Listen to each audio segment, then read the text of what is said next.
Good evening, good people. Welcome to Chilling with Dr. AJ Nduli. Well, as promised, we are going to check the costs involved when you are buying a car and when you are buying a house. But then we're going to make two different videos, one for the car and one for the house.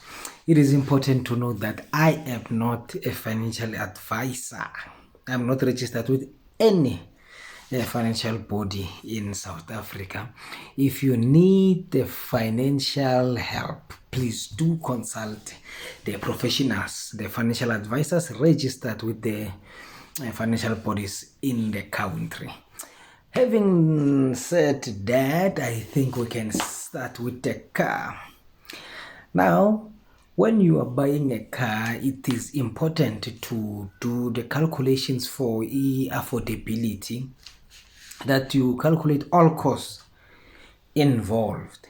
Let's make an example with a 200,000 Rand car. So if you are buying a 200,000 Rand car, that price is for people who are buying a car cash. So us who are going to finance the car, that's not the money we are going to pay. In 6 years, that 200,000 Rand will be a little bit more, because then it will include the interest.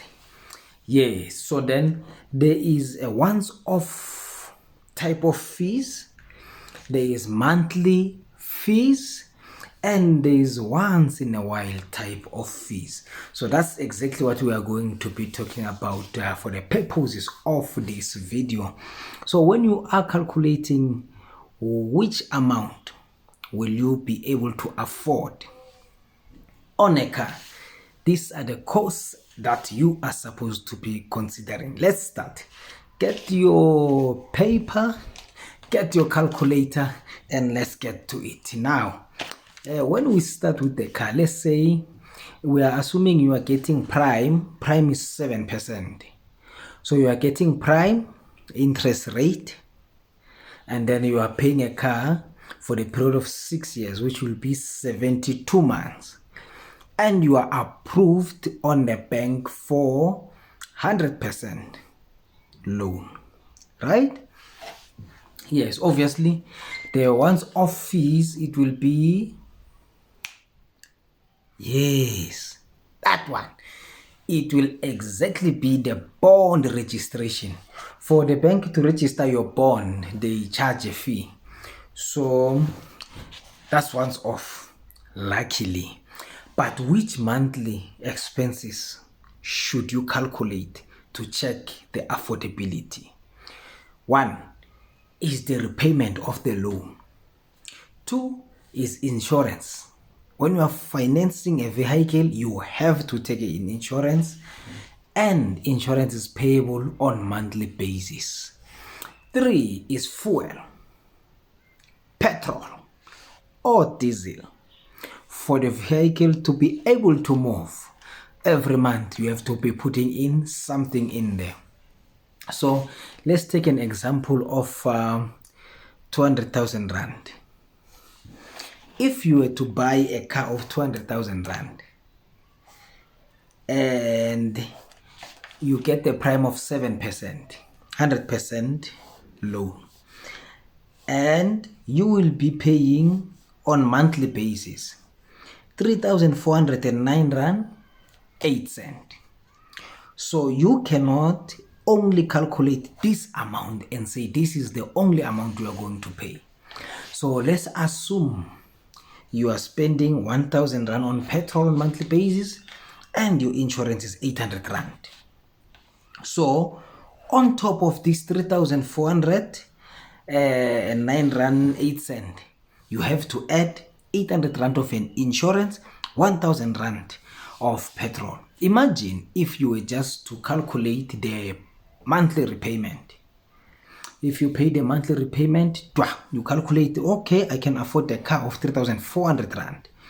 Boom, you get the car, you have to pour a petrol plus insurance.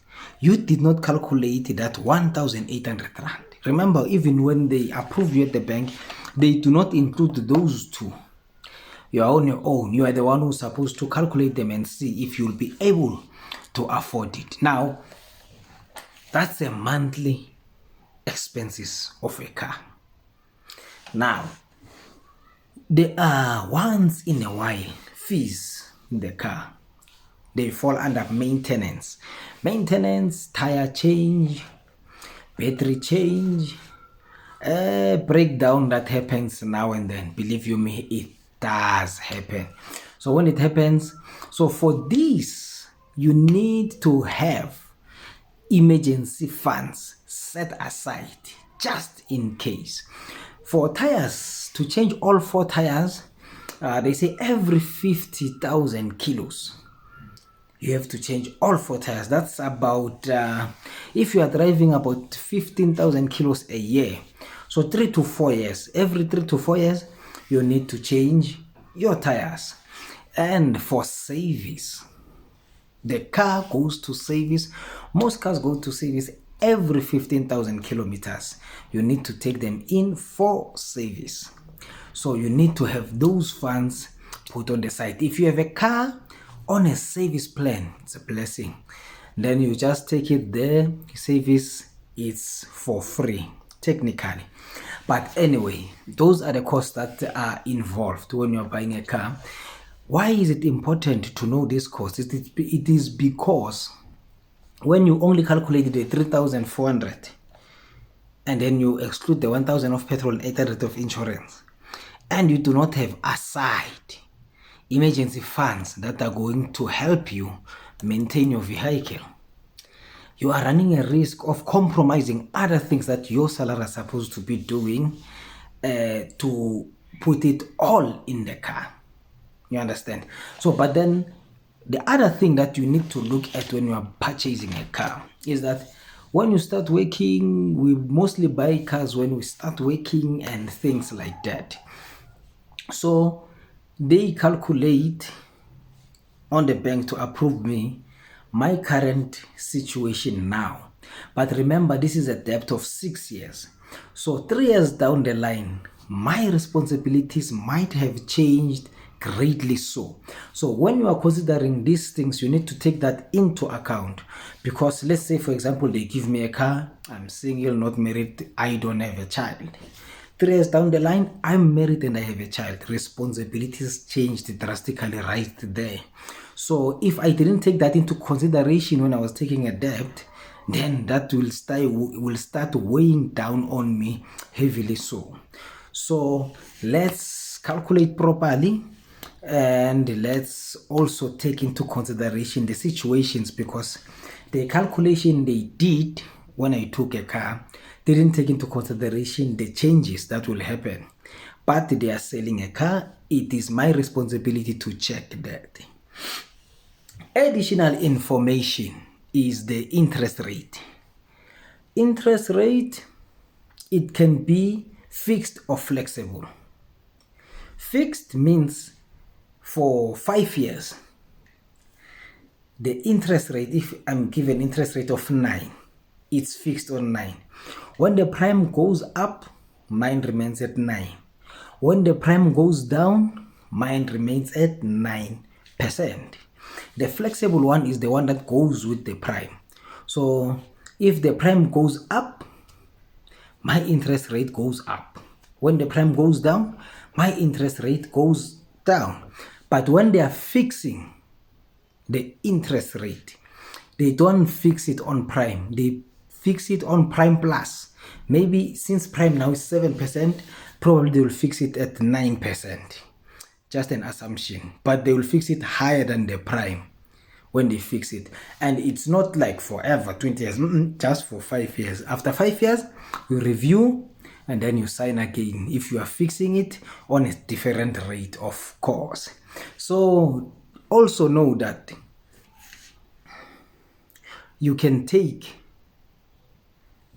the offer to purchase to different banks to look for a better percentage, better prime, better interest rate. Believe you me, all these banks are gonna give you a different interest. So don't rush to sign, but do this search and take the best interest rate you can get. You'll find two similar people, almost similar, one got 7% interest rate and the other is paying at 9% interest rate. That 2% on 200,000 rand, it's a lot of money. So guys, let us be wise. Let us be Shanana. May the good God bless us all. Amen.